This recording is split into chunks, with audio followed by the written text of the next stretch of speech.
Amis auditeurs, bonjour et bienvenue à tous dans Une vie, une histoire, l'émission où chaque semaine, nous nous plongeons au cœur des vies exceptionnelles, de parcours singuliers et d'histoires qui inspirent. Parce que derrière chaque visage, il y a une aventure, un rêve, une lutte ou une révélation. Nous allons aujourd'hui découvrir ensemble le récit fascinant de Monsieur Thomas Seoezon, conseiller pédagogique à la retraite, notre invité de cette émission. Ensemble, nous allons explorer ses souvenirs, ses victoires, mais aussi ses épreuves pour comprendre ce qu'il a façonné et comment il a laissé son empreinte tout au long de son parcours.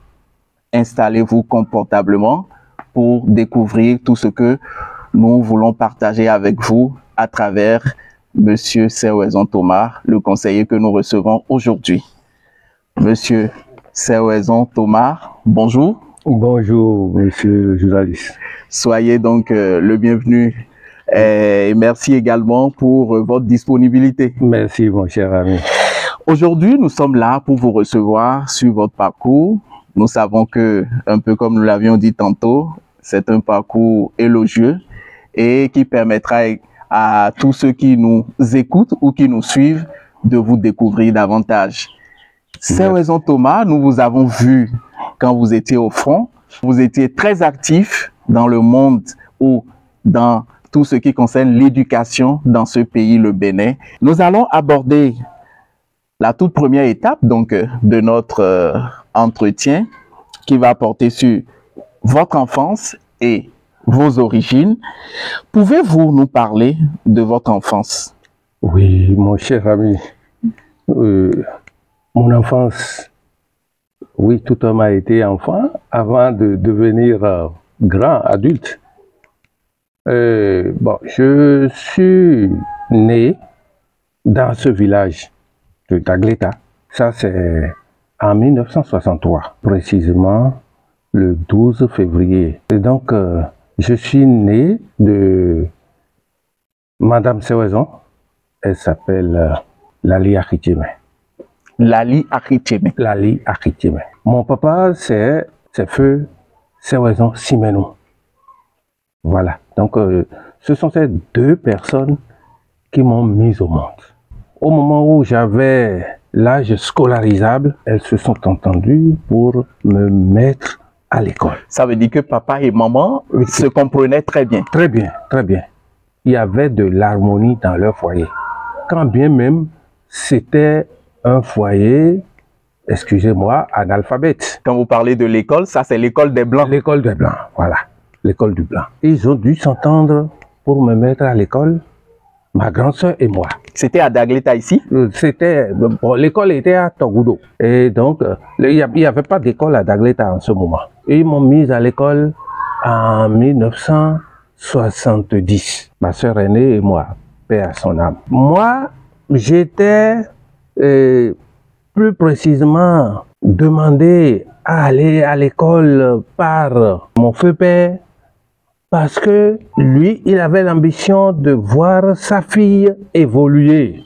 Son ambition, c'était de voir sa fille évoluer, sa fille devenir accoyer. Moi, on m'a pris comme gardien de cette fille-là, de cette sœur-là, à l'école. Pour que fille ne soit pas perturbée par les intempéries, tout ce qu'elle pouvait rencontrer sur la route de l'école. Et nous avons suivi donc un cursus plus ou moins régulier jusqu'en classe de CM2. Déjà en classe de CE1 en 1973, notre papa est passé de vie à trépas. Et vous avez quel âge en ce moment à peu près? En ce moment, moi j'avais 10 ans exactement. C'était de l'eau de la mer à boire.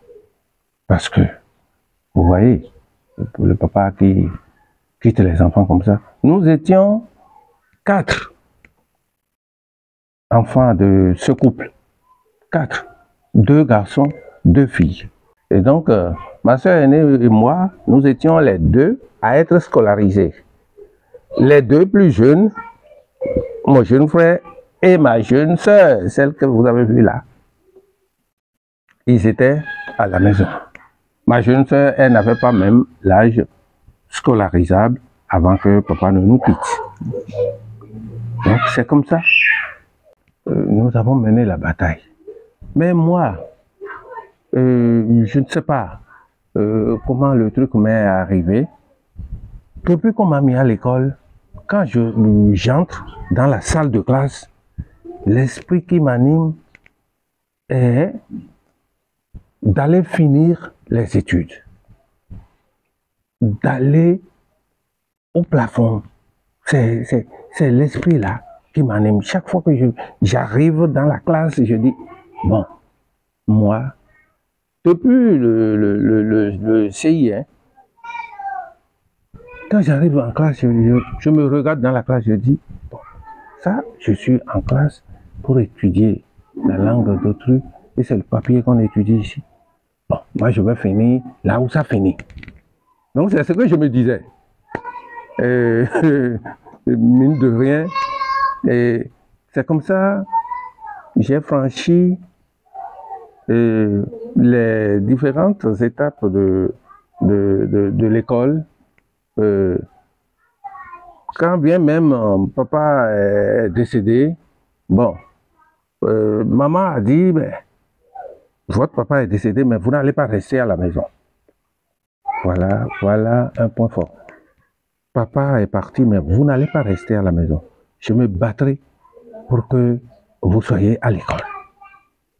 Et que vous deveniez quelque chose, ou bien que vous deveniez quelqu'un comme nous l'avions dit, votre papa et moi.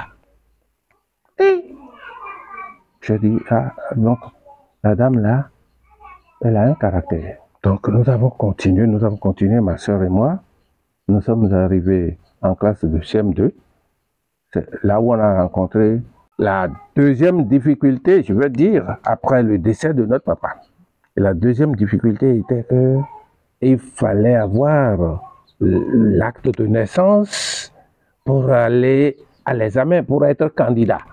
C'était le CFEB dans le temps? Le CFEB, très bien. C'était en 1976, le CFEB. Donc vous avez été régulier dans le passage? Oui, on n'a jamais redoublé de classe. Moi, je n'ai jamais redoublé, je n'ai jamais repris une classe avant de terminer mes études scolaires au collège. Donc, l'acte de naissance a été la grande difficulté, l'énigme la plus corsée de notre vie. Comment trouver cet acte de naissance? En ce moment, il y avait des audiences foraines que les gens des tribunaux tenaient dans les écoles pour pouvoir doter les enfants de jugements supplétifs. Ma maman a payé, on nous a fait ça, mais la pièce n'est pas sortie 3 ans après. L'année de sollicitation est passée? L'année de sollicitation est passée. Nous étions en classe de CE2 au moment où les gens étaient venus nous faire ça. Et lorsque nous sommes arrivés au CM2, donc ça faisait 2 ans après, mais les gens nous ont servi que c'est 3 ans après qu'on fait le retrait, qu'on va trouver l'acte à prendre. Et donc, nous avons dû passer une année scolaire sans aller à l'examen, sans aller au CFEB. Nous sommes restés là. C'est l'année suivante que nous avons eu cette grâce-là par le biais d'un oncle, paix à son âme, qui est à Togodo, peu Gadjonon Dorothée. Si lui n'était pas là, c'est que nous aurions beau vouloir être parmi les gens qui ont évolué, mais on se serait arrêté à ce niveau. Nous avons trouvé l'acte de naissance, donc la deuxième année du CM2 pour aller à l'examen. Et comme je le disais tantôt, à l'examen, et pour moi, c'était un petit jeu, hein. C'était un jeu, puisque tout ce qu'on enseignait là, je ne trouvais pas de difficulté dedans. Mais par contre, ma sœur aînée éprouvait assez de difficultés. Et donc, à l'examen, elle n'a pas pu tirer son épingle du jeu. Vous voyez, elle n'a pas pu tirer son épingle du jeu. Moi, donc, après admission, moi, j'ai continué au collège, au CG1 à la Dala, où chaque fois, je passais de classe en classe. Arrivé en classe de 4e, le CFANG était arrivé. Donc, nous allions passer de la classe de 4e en classe de seconde. C'est cela. C'était ça, en classe de seconde. C'était devenu un peu difficile pour nous parce que il fallait cumuler le programme des deux cours. C'est cela. Et 4e et 3e. Et assimiler tout ça pour pouvoir se retrouver de l'autre côté. Et c'était en une année, il fallait le faire. C'était en une année. Nous avons été produits de ces réformes-là. Ça n'a pas été facile, mais moi, je n'ai pas capoté.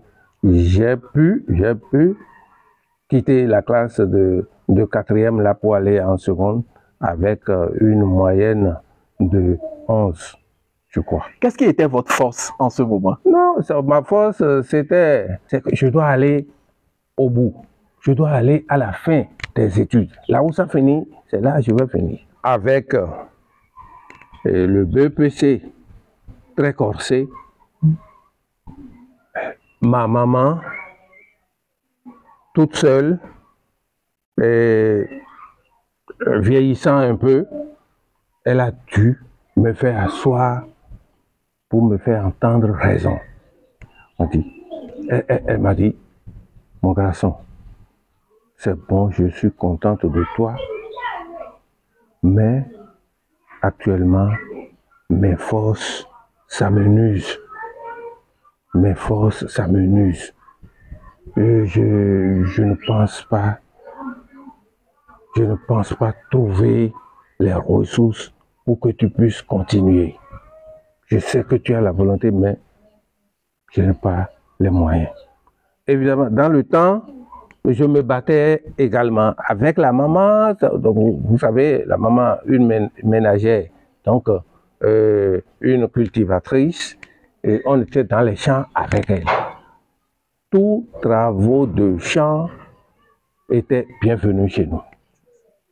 Oui, tous les travaux des champs là, on s'adonnait à ça sans grande difficulté. Parfois, on revenait de l'école à midi et on va rejoindre maman dans les champs. Et après avoir pris un petit gari quelque part à l'ombre d'un arbre, allez, on se saisit de la roue pour faire quelque chose avant de retourner à l'école. Notre maman, c'est comme ça, elle nous a éduqués. Donc, on ne se repose pas pour trouver la nourriture. On ne se repose pas. Donc, chez nous... Ce dynamisme, vous l'avez déjà acquis auprès de vos parents? Oui. Notre maman, elle a été vraiment formidable dans ça là. C'est cela? Oui, elle a été vraiment formidable. Et donc, c'est ça qui a fait notre vie, c'est ça qui fait peut-être de nous ce que nous sommes aujourd'hui. Et qu'est-ce qui a été la suite de cette histoire que vous étiez en train de raconter à travers la décision de votre maman qui n'avait plus de souffle? Lorsque maman a dit ça, moi, j'étais un peu complexé. Je ne me retrouvais pas trop dans sa décision. J'ai pris du temps à réfléchir. J'ai dit, maman n'a plus les moyens. Donc, je dois m'arrêter en de si bons chemins parce que j'étais sur une lancée. Et j'avais des camarades de classe avec lesquels je discutais les places. Bon, nous étions... en tout cas, dans les 5 premiers là, on est là, on est présent. Si tu ne fais pas vite, je te dépasse. J'ai des camarades de classe qui ont des parents bien nantis, mais... la concurrence était là. Mais la concurrence était là, une concurrence loyale. Lorsque maman a fait sortir cette vérité, puisque c'était une vérité, au fait, elle n'avait pas les moyens. J'ai commencé par réfléchir, et je réfléchissais au moment où un instituteur révolutionnaire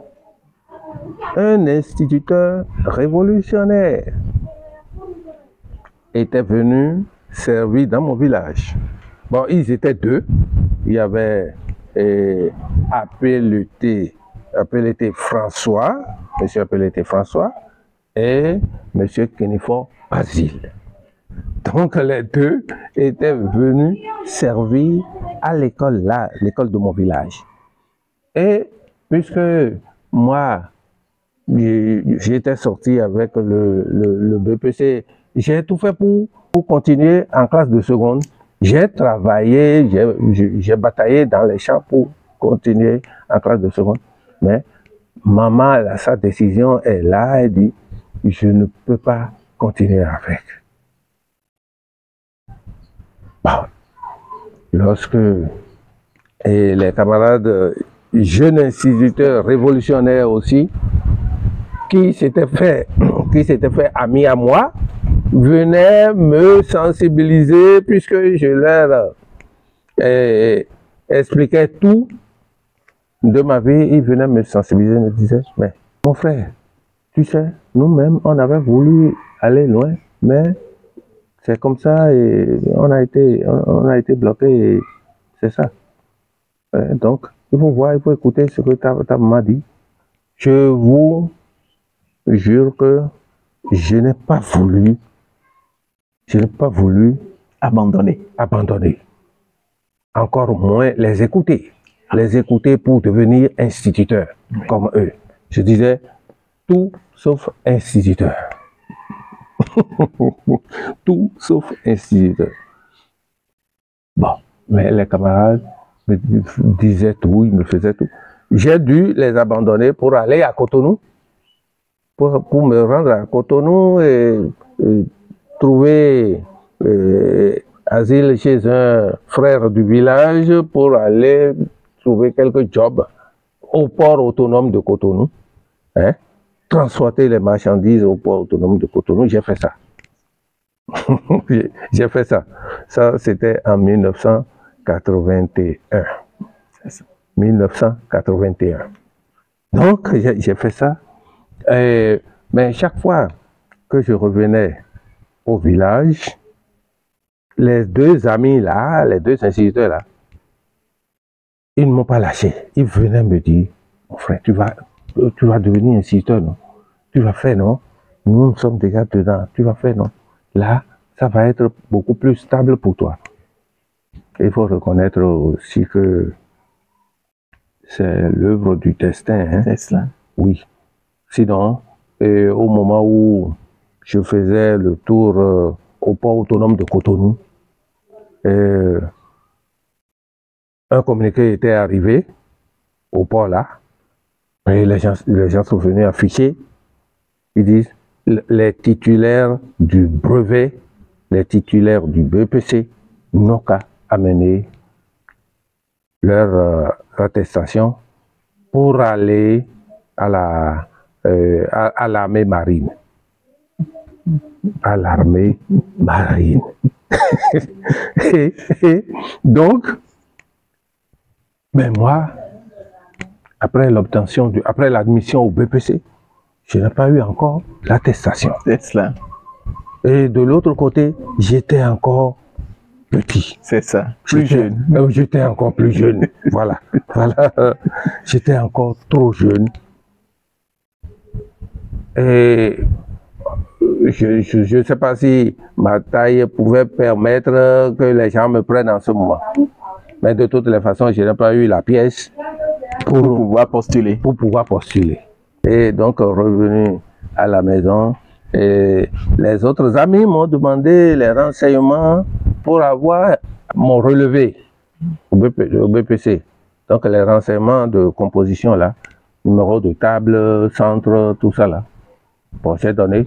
Et c'était le frère, l'ami Kinifor Basile, qui s'était rendu à Porto Novo pour me chercher ces pièces-là. Et sinon, il a produit même la demande qu'on devrait ajouter pour être GIR. Et il a déposé à Porto Novo là-bas. En votre nom? En mon nom. Donc, j'étais à la maison, tranquille, lorsque Basile est revenu un soir, Kinifor Basile est revenu un soir me dire, et les affectations sont sorties. Donc, tu vas aller voir. Je ne sais pas si ils ont pris en compte ton dossier, mais tu dois aller voir. J'ai dit, mais c'est quoi tout ça? C'est quoi tout ça? Et je suis allé à Porto Novo et c'est là-bas que j'ai vu mon nom et on m'a dit que je suis affecté, ça c'est en 1982, on m'a dit que je suis affecté à Tchawéré. À Tchawéré. Donc, voilà, c'est comme ça, je suis devenu instituteur. Voilà un peu la suite de cette histoire, la décision de maman et voilà là où ça a conduit. Eh bien, qu'est-ce qui vous a le plus marqué par rapport donc à cette période dont vous venez de nous relater l'histoire? Oui, et ce qui m'a le plus marqué dans cette période-là, c'est l'amitié que ces deux jeunes instituteurs m'ont faite. Et je n'en reviens pas parce que ce sont eux qui ont effectué tout ce qu'il y a comme dépenses sur la ligne. Moi, on m'a dit, tu es affecté à tel endroit, tu dois aller prendre service. Et ils m'ont donné de l'argent même. Ils m'ont donné, voilà le comble, ils m'ont donné de l'argent pour aller prendre service. Bien sûr, ma maman aussi m'a donné de l'argent. Mais les deux là, que je ne connaissais ni d'Adam, ni d'Ève, m'ont donné de l'argent pour aller prendre service. C'est comme ça, c'est grand. C'est un peu l'amitié. Ça dépasse le mot amitié, non? Ça dépasse, le mot amitié est trop peu pour qualifier ça. Et c'est comme ça. Ils ont fait, et je suis devenu instituteur. Voilà. Et là, nous allons parler, donc ça débouche bien sûr la question liée donc à votre parcours de vie. Nous allons en venir. Quelles ont été les étapes clés après que vous soyez donc devenu instituteur? Oui. Là, c'est les étapes clés à ce niveau-là, c'est d'abord l'entrée à l'école normale. Après les 2 années de jeune instituteur révolutionnaire, il fallait passer un test écrit pour faire son entrée à l'école normale d'instituteur. 2 ans avant nous, 2 ans avant ma promotion, les gens ne passaient pas de test pour aller à l'école normale. Quand vous faites les 2 années de GIR, d'office, vous êtes destiné à l'école normale. Vous êtes normalien, vous allez à l'école normale, c'est fini, vous allez continuer votre carrière. Mais la promotion qui m'a précédé, les amis étaient en vacances au moment où on les a rappelés précipitamment pour leur dire, vous avez un test à passer avant d'aller à l'école normale. Ils étaient en vacances, peinards, ils attendaient la fin des vacances pour rentrer à l'école normale. De façon très précipitée, on les a rappelés pour dire, allez, venez passer le test.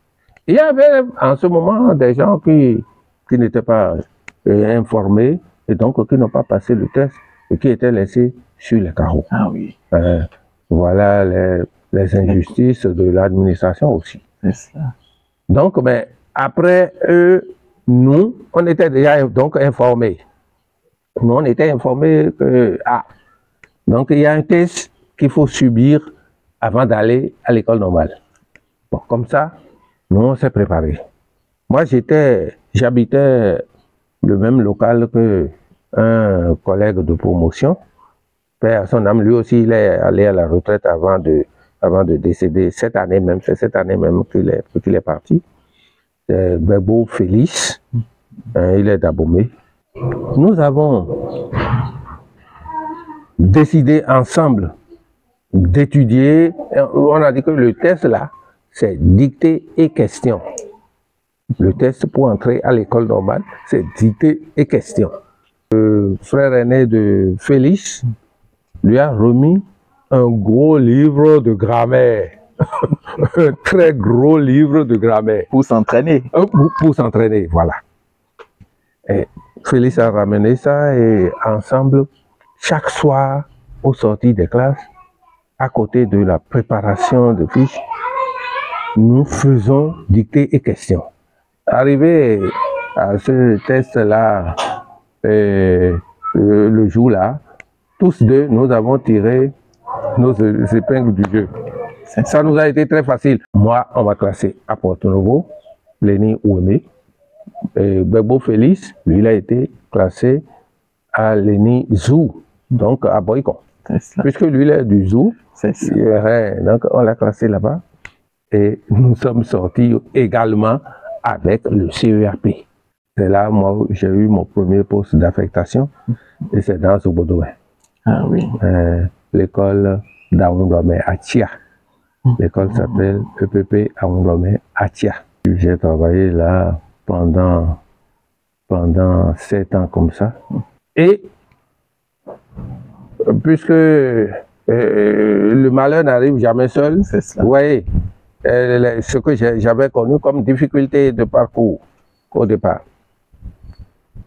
Et au moment où l'on devrait régulariser la situation administrative des élèves maîtres, on nous appelait élèves maîtres, on percevait à la perception. Mais on a dit, en 1987, l'État a dit, déposez vos dossiers, je vais régulariser votre situation administrative. Nous avons déposé, moi-même j'ai déposé le mien, mais dans le mien, mon BPC, mon nom était mal écrit sur mon BPC. Mon CESON, les gens avaient écrit avec H. Or, il n'y avait pas cette H-là dedans. Et la seule lettre là m'a fait souffrir pendant 23 mois. Attention. Pendant 23 mois. Donc j'ai passé 23 mois sans salaire. 2 ans moins 1 mois.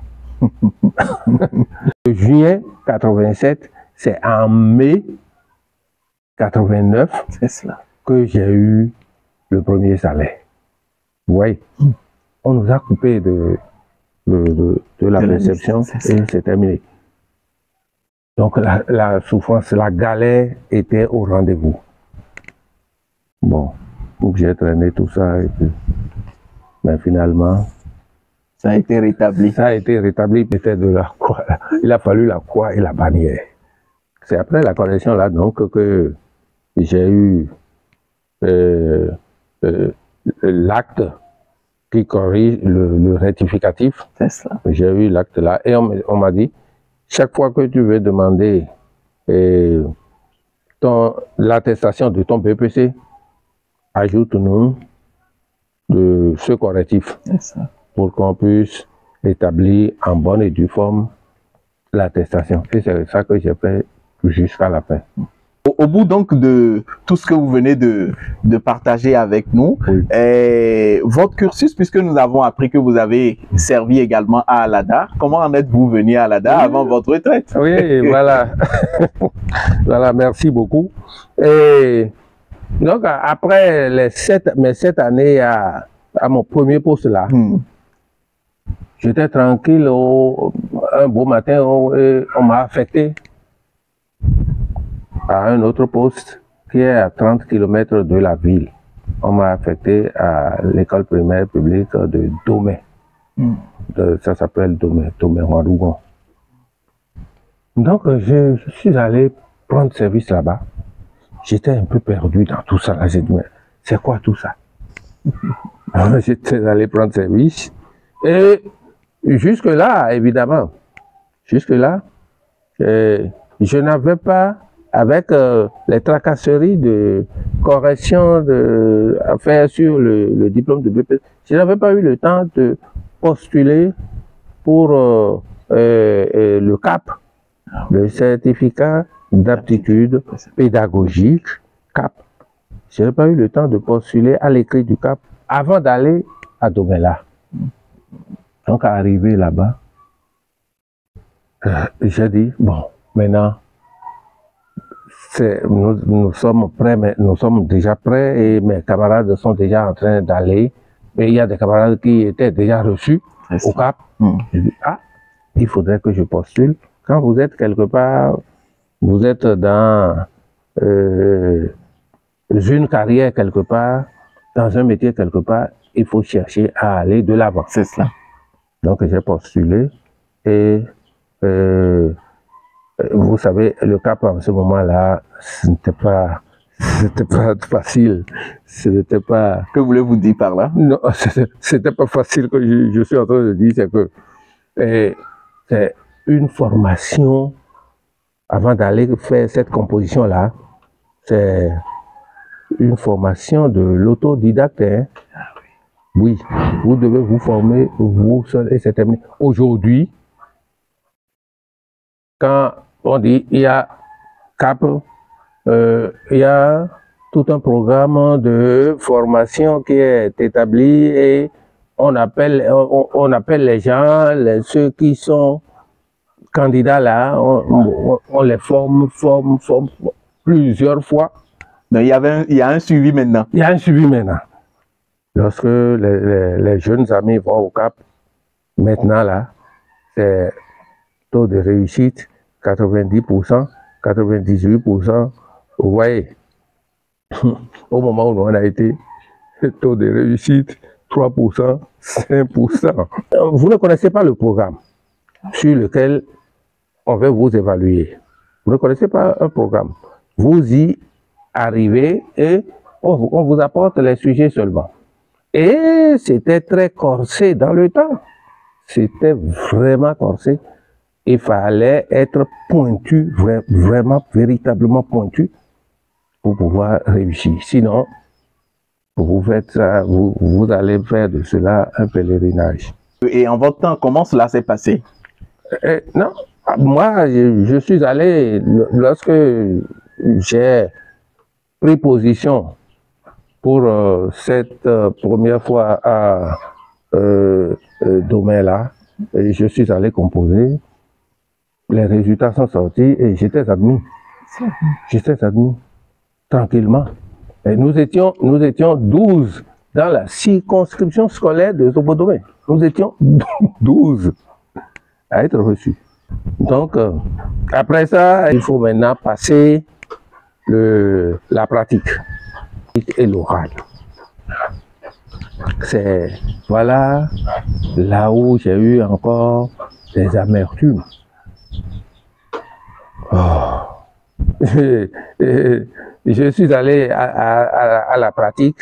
D'abord, je vous ai dit, on m'a affecté à 30 km du centre. 30 km. Et avec une voie impraticable. C'est cela. Bon, l'inspecteur d'alors a attendu que les programmations sortent. Quand vous avez la pratique à faire, on vous programme. Et un mois avant votre jour d'examen, on vous annonce, on vous envoie la programmation. On vous dit, vous êtes programmé pour tel jour. L'instructeur a attendu la programmation, c'est lui qui programme. Et il m'a envoyé la programmation avec un titre d'affectation. Il dit que lui ne peut pas aller faire un examen dans la brousse là-bas. Et donc, il m'envoie ça comme ça. Vous êtes affecté à l'école centre pour passer votre examen. Tout le monde était scandalisé. L'examen pratique se prépare. Et cela ne se prépare pas seulement au niveau de l'enseignant. Vous le préparez avec vos enfants. C'est des enfants que vous prenez depuis le début de l'année et vous leur donnez les plis. Hein? Nous savons ce que c'est, nos enfants dans les classes. Mais moi, on attend 30 jours de l'examen et on me balance dans une autre école. On me dit ça. Quand l'instituteur, de façon ordinaire, est à l'école, et il n'a pas examen, il ne pratique pas pratiquement le PS. Le PS, par exemple. À moins qu'on ne veuille pas dire la vérité. L'instituteur, s'il n'a pas examen, c'est peut-être une fois par mois qu'il amène ses enfants au terrain. Alors que si vous avez examen, c'est au moins 2 séances dans la semaine. C'est cela. Et celui qui a examen, lui, il s'attelle à faire tout au moins 5 séances chaque matin, je veux dire. Il est au terrain avec les enfants. Mais moi, on attend 30 jours de l'examen, on m'envoie dans une école comme ça. Et la classe qu'on me donne, c'est la classe où le maître n'a pas, non seulement le maître n'a pas examen, mais le maître n'avait pas le cap. Vous comprenez? Le maître n'avait pas le cap. Et donc, c'est là où on me dépose. J'ai pris ces enfants-là. Donc, je me suis débrouillé avec eux. Les enfants même, et les enfants étaient prêts. Hein? On a travaillé on a travaillé sérieusement, mais l'examen pratique du CAP en ce moment, ce qu'il était. Qu'est-ce que vous voulez dire par là? Ah oui, mais ah oui, les téléspectateurs ou les auditeurs veulent savoir de quoi cela. Non, ça, vous savez. Ah oui, il y avait un défi à relever. Vous savez, chaque métier a son petit coin, à son petit coin noir. Il y a un problème de couvent. À son petit coin, à son petit couvent. À son petit coin noir, merci. Mon tout premier directeur que j'ai eu, c'est monsieur Adjadino Alexis. Il est encore vivant aujourd'hui. Adjadino a de temps en temps fait le tour chez moi ici. Nous avons gardé de très bonnes relations jusqu'à ce jour-là. Le directeur que j'ai eu en 1985. Me connaissant bien, il me dit, mon frère, tu dois passer et c'est tout. Qu'est-ce qu'il n'a pas mis à ma disposition? Ah oui. Tout ce qui était de son pouvoir, il a mis à ma disposition pour que cela réussisse. Mais puisque ça ne doit pas réussir, ça n'a pas réussi. Wow. J'ai fait appel aux encadreurs. Encadreurs, venez, maître, allez, venez avec votre cahier. J'étais là. Qu'est-ce que je vais écrire? Bon. Les encadreurs sont venus dire, voilà, nous avons suivi votre candidat et vous-même, vous voyez, il est encore trop jeune et donc l'année prochaine, il va faire mieux. Donc, rendez-vous l'année prochaine. C'était la délibération, ça. Tout le monde en a eu le souffle coupé. Ils vous ont pas dit là où il y avait eu échec? Qu'est-ce qui s'est passé? Où vous avez... Eux-mêmes, ils savent qu'il n'y avait pas eu quelque chose d'extraordinaire, de particulier de si grave à reprocher. Eux-mêmes, ils savaient. Mais puisqu'ils étaient venus et que ça ne devait pas marcher, ça n'a pas marché. Le directeur, les amis m'ont consolé. Ils m'ont dit, dis donc, prends ton courage à 2 mains. Il n'y a pas de problème. Et on me dit, après l'examen, on me dit, voilà ce qui est encore marrant. On me dit, après l'examen, juste après l'examen, tu rejoins ton ancien poste, ton poste qui est à 30 km. Vous comprenez ça? Et donc, après vous avoir fait venir de 30 km pour le centre, voilà. À quelques jours de votre examen, oui. On vous demande maintenant de repartir. De retourner là-bas. Je suis retourné. Et ça, c'est le Bénin. C'est le Bénin, ça. J'ai repris l'année suivante dans la même école là-bas. Le même inspecteur a attendu la programmation, la deuxième programmation, pour m'affecter à nouveau de là-bas pour une école qui est au bord du goudron. Là, on m'a affecté à Kanamiorito. Dans la même circonscription. Ouais. C'est le Bénin, ça. Et bon, là, mon frère, à mon arrivée là, j'ai été lourdement chargé. Moi, je ne savais pas. Pauvre garçon, je ne savais pas. Donc, à mon arrivée là, je me suis mis au travail. Le matin, avant 7 heures, je suis à l'école. Et je suis venu retrouver des enfants qui n'avaient pas eu d'enseignants depuis le début de l'année. Voilà une autre situation. Ces enfants de C2 n'avaient pas eu d'enseignants depuis le début de l'année. Et moi, on m'affecte là, en avril, pour que je passe l'examen en mai. Wow. Je tenais la classe du CM1. Mais ici, on me dépose au C2 parce qu'on dit que c'est le C2 qui n'avait pas de maître. Donc, il faut prendre ça pour faire ton examen. Vous voyez? Vous voyez ce que les gens font? Je travaillais, je me battais.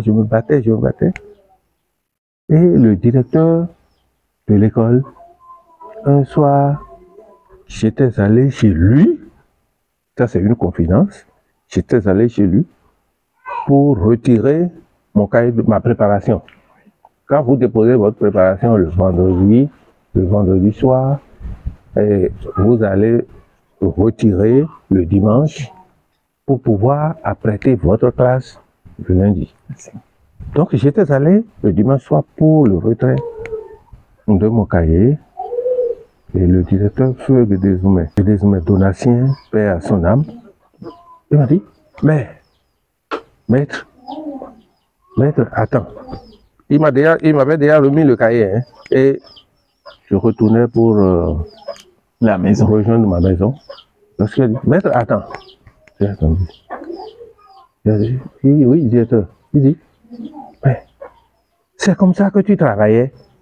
J'ai fait quelque chose. Il dit, non, c'est comme ça que tu travaillais. Ou bien tu es en train de faire l'âne pour avoir le foin. Voilà ce que le directeur a avancé. J'ai dit, comment, directeur? Il dit, tout ce que tu fais m'étonne. Tu fais tout le contraire de ce qu'on m'a dit que tu es. J'ai dit, ah bon? Il dit, oui, on m'a dit que tu ne travailles pas, que tu fais le malade. Quand tu viens là, tu ne veux pas travailler. C'est ça qu'on m'a dit sur toi. Hein? C'est l'ardoise qu'on m'a livrée. Bon, moi, je ne sais pas, directeur.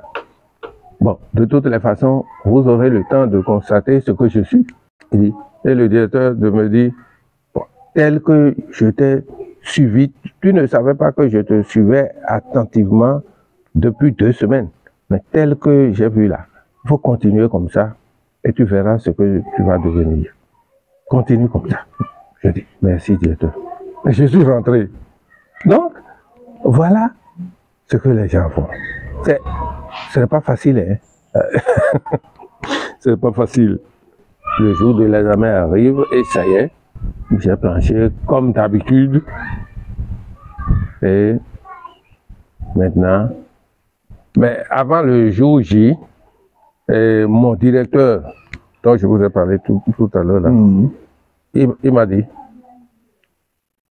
fais tout ce que je te dis de faire. Et on verra si quelqu'un pourra dire que tu as échoué encore. Mais Gédézoumé Donatien, c'est un pointu en matière de pédagogie pratique. Mon frère, je te jure tout. Ça, c'est un directeur, ça. Sincèrement, mon passage chez lui, dans son école, n'a pas été inutile. C'est ça. Non, il m'a donné la main. J'ai fait, au bout du rouleau, les gens disent, on m'appelle après la pratique, on me dit, Viens, viens, viens avec ton cahier. J'arrive avec mon cahier, on dit, bon, allez, tire les épreuves d'oral. Et c'est tout, hein. Tire les épreuves d'oral. Bon, j'ai tiré, on va lire les thèmes. J'ai pris rapidement. Et j'ai développé. J'ai planché, ça y est. Ils ont dit, vraiment, le candidat là, on ne peut plus rien. On ne peut plus rien. Le candidat, il est bon. Ils m'ont déclaré admis. Ils m'ont déclaré admis. Ça, c'est en 1993. Voilà. Dites-nous, si on vous demandait de reprendre aujourd'hui, est-ce que ce serait la même carrière que vous allez, pour laquelle vous allez opter? Et la carrière d'instituteur. Oui. Oh, oui, mon frère. Monsieur le journaliste, la carrière d'instituteur, bien évidemment. En fin de compte, je suis devenu un passionné de l'enseignement, un passionné de l'éducation. Parce que dans l'enseignement, il n'y a pas l'argent. Non, il n'y a pas l'argent. C'est sincère. Il n'y a pas l'argent. Si vous voulez de l'argent, n'allez pas dans l'enseignement. Mais si vous voulez des enfants, vous voulez discuter avec les enfants, vous voulez échanger avec eux pour les ramener parfois à la raison, ou bien pour apprendre d'eux parfois, il faut aller dans l'enseignement. C'est passionnant. Après cette discussion avec ces enfants-là, j'ai le plaisir de voir mes apprenants d'hier progresser et aller plus loin. Oh, quel n'a pas été mon plaisir lorsque j'ai rencontré un de mes apprenants très paresseux, très récalcitrant, au CME, à Domé là, à Domé. Lorsque je l'ai rencontré sur le campus universitaire d'Abomey-Calavi, j'ai dit, mais, mon cher ami, il dit, maître, qu'est-ce que toi tu fais ici? Je suis étudiant maintenant. Oh, mon plaisir était immense. J'ai dit, tu es devenu étudiant? Oui. Il est professeur aujourd'hui. Il est professeur aujourd'hui. Et c'est des enfants qui me recherchent. Ils me recherchent, ils viennent me voir. Et il y a quelqu'un, les tout premiers que j'ai gardés, il y a quelqu'un qui est devenu professeur d'allemand. Lui, il est même allé en Allemagne. Lui, il vient passer la nuit ici. Hein? Il vient passer la nuit ici. Il est dans l'administration publique, il est professeur d'allemand au Bénin ici. Donc plusieurs de vos apprenants sont devenus quelqu'un. Ils ont beaucoup émergé. Oui. Eh bien, quelles sont les valeurs qui vous guident dans votre quotidien? Voilà. Merci beaucoup. Les valeurs qui me guident, c'est d'abord la probité. Oui, la probité. C'est-à-dire, puisque l'enseignant n'a pas d'argent, je vous ai dit ça. Oui. Bon, donc, mais dans les petites choses, il ne faut pas chercher à tromper son prochain. Non, je n'aime pas ça. La probité. Hein? L'honnêteté en toutes choses. L'honnêteté en toutes choses, mon frère. Ça là, si c'est pour Jean, il faut dire que c'est pour Jean. C'est ça. Si c'est pour Pierre, il faut le dire. Mais rester à tourner les gens et puis non, ça ne sert à rien. Où est-ce que vous allez amener ça? Et quelle leçon de vie aimeriez-vous transmettre à ceux qui vous écoutent ou qui vous suivent en ce moment? Oui, c'est vrai. Leçon de vie. Il faut la probité en toutes choses. 2, il faut aimer ce que vous faites. Oui, il faut aimer ce que vous faites. Même si vous n'avez pas voulu passer par là et que le destin vous a fait passer par là, il faut l'aimer. Il faut aimer ce que vous faites et il faut le faire avec cœur. Et vous allez voir que ça doit donner quelque chose. Cela doit donner quelque chose. Et il n'y a pas de sous-métier. Je vous ai dit, si je devrais reprendre, je deviendrais un instituteur. Vous savez, après ma retraite, j'ai essayé encore dans certaines écoles avant de dire finalement, bon, maintenant que l'âge est venu, il faudrait que je me donne un peu de temps. C'est ça. Que je ménage un peu ma santé. C'est ça. Donc, c'est ça. Quel conseil donneriez-vous à quelqu'un qui voudrait suivre vos pas? Quelqu'un qui voudrait suivre mes pas, évidemment. Et bien évidemment, j'ai un enfant qui est rentré dedans cette année. Cette année, j'ai un garçon qui est reçu au test d'AME qui a été déployé cette année.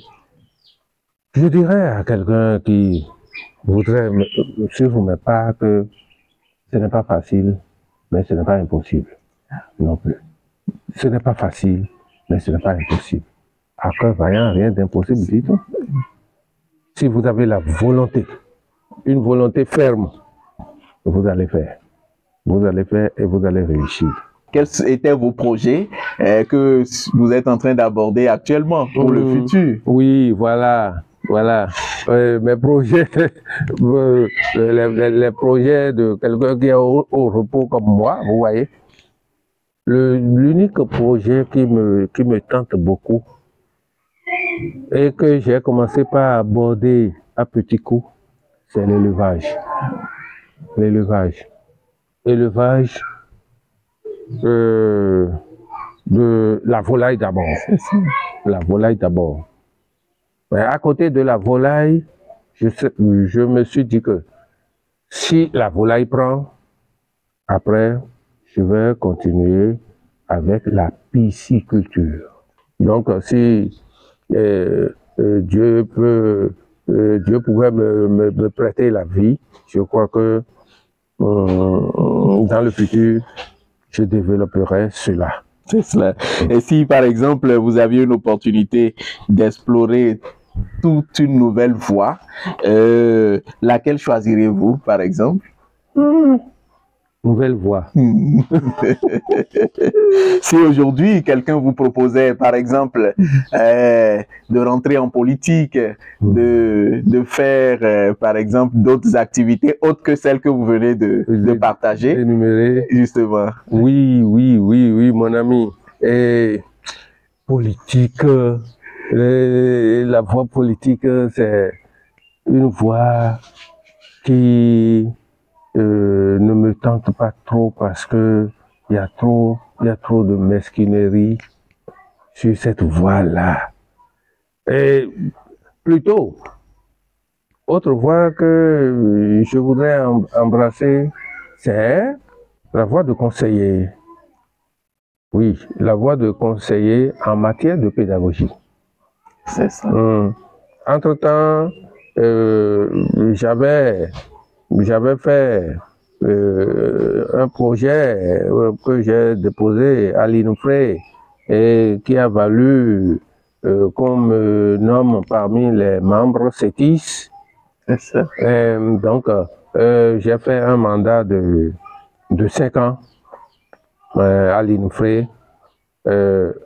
Bon, le mandat est arrivé à terme et nous attendons toujours le renouvellement. Cette voie-là, par exemple, c'est merveilleux pour moi. C'est ça. C'est merveilleux pour moi. Bien, dites-nous, comment espérez-vous que l'on se souvienne de vous? Se souvenir de moi.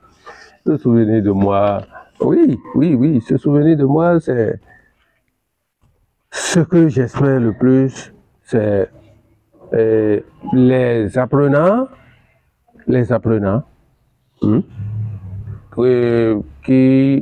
avec qui j'ai partagé mon quotidien pendant une trentaine d'années. Hein? Oui. Et les collègues aussi, mes collègues avec lesquels j'ai partagé tout mon temps, surtout au moment où j'étais revenu à l'ADA pour devenir directeur et faire tout ça là, avec les collègues. Si mes enfants, mes apprenants d'hier peuvent, en me voyant ou bien en voyant mes images, si ceux-là peuvent déjà dire, eh, ça c'est notre maître ça, je suis comblé. C'est cela. Votre mot de la fin? Merci beaucoup, mon cher ami. Oui, mot de la fin. Je continue de dire merci parce que je ne sais pas, je ne sais vraiment pas comment ça s'est passé. Je ne sais pas qu'est-ce que je suis pour que vous puissiez vous intéresser à ma modeste personne pour cette émission-là. Bon, que tout le monde, surtout les enseignants, que nos enseignants, nos chers frères enseignants, encore actifs aujourd'hui, qu'ils développent l'amour du prochain vis-à-vis des apprenants. Que tous développent l'amour du prochain.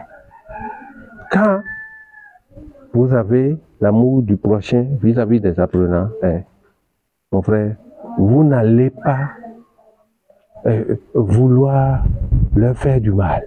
Vous n'allez pas leur faire du mal. À part faire du mal à un apprenant, ce n'est pas seulement le taper. Hein. Non. Mais lorsque vous mettez l'apprenant dans la rue, l'apprenant est venu avec un problème, vous le mettez dans la rue, vous dites, allez, va voir ton père. Quand même, l'amour du prochain, qu'il développe un peu l'amour du prochain, qu'il développe l'amour du prochain entre eux, parce que c'est ça qui facilite le travail. Pour finir donc cette émission, nous aurions souhaité que vous laissiez quand même ne serait-ce qu'un petit adage qui permettra plutôt à ceux qui nous écoutent là de savoir que nous sommes vraiment avec Monsieur Thomas Seweson. C'est très bien. Et ce petit adage que je pouvais laisser, c'est qui donne aux pauvres prête à Dieu. Qui donne aux pauvres prête à Dieu. Merci beaucoup, merci, chers auditeurs ou téléspectateurs. Nous voici donc à la fin de notre voyage. Aujourd'hui, nous avons eu la chance de plonger dans l'histoire de Monsieur Thomas Seweson, une vie remplie de moments forts, de défis surmontés et d'accomplissements qui ne peuvent qu'inspirer. Chaque parcours est unique et celui que nous venons de découvrir nous rappelle que derrière chaque personne se cache une histoire qui mérite d'être entendue. Nous avons donc entendu cette histoire donc de Monsieur Thomas Seweson, conseiller pédagogique à la retraite. Il réside donc à Dagleta. Vous l'avez écouté, vous l'avez suivi. Si vous êtes intéressé, contactez donc La Voix de la Lama TV, c'est votre télévision, c'est votre radio également. Merci à vous, Monsieur Thomas Seweson, de nous avoir accordé votre disponibilité. Merci. Je pense que nous aurons d'autres occasions de vous avoir avec nous. Absolument. Pour partager également d'autres expériences et d'autres contenus. Dieu nous prêtera vie. Amen. Merci beaucoup et à très bientôt.